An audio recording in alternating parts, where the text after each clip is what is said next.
Hi అండి, అందరికీ నమస్కారం. Welcome back to my channel. ఈ వీడియోలో ఇప్పుడే అందిన వార్త అండి. ఉద్యోగ పెన్షనర్లకి డిఏల విడుదల గురించి తాజా సమాచారం అయితే తెలుసుకుందాం. వీడియోని ఎక్కడ కానీ స్కిప్ చేయకుండా ఎండ్ వరకు చూడండి, అప్పుడే పూర్తి ఇన్ఫర్మేషన్ అర్థమవుతుంది. అలాగే వీడియోకి ఒక లైక్ చేయండి ఫ్రెండ్స్.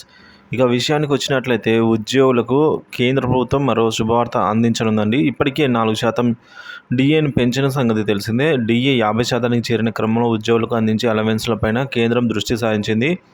ఉద్యోగులకు అందే 13 రకాల అలవెన్స్లను 25% అంటే 25% మేర పెరగనున్నాయి అని పలు నివేదికలు చెబుతున్నాయి. మరి ఆ వివరాలు ఒకసారి తెలుసుకుందాము.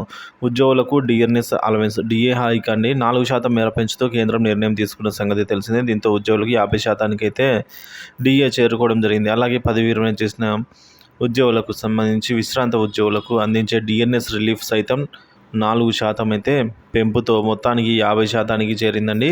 ఈ పెంచిన డిఏ డిఆర్లను జనవరి 1, 2024 నుంచే అమల్లోకి తెచ్చినట్లు కేంద్రం వెల్లడించింది. అయితే డిఏ డిఆర్లు 50%కి చేరుకున్న క్రమంలో ఉద్యోగులకు అందించే కొన్ని రకాల అలవెన్స్లు, ఇతర ప్రయోజనాలు సైతం పెరగాల్సి ఉంది. అందులో హౌస్ రెంట్ అలవెన్స్ హెచ్ఆర్ఏ సైతం ఉంది. దాదాపుగా 13 రకాల అలవెన్స్లు 25% మేర పెరగాల్సి ఉందని పలు నివేదికలు చెబుతూ ఉన్నాయండి. సో ఈ విధంగా ఉద్యోగులకు కేంద్రం మరో శుభవార్త అయితే చెప్పడం జరిగింది. 25% అయితే పెరగనున్నాయండి అలవెన్స్లో, 13 రకాల అలవెన్స్లు అన్నీ కూడా.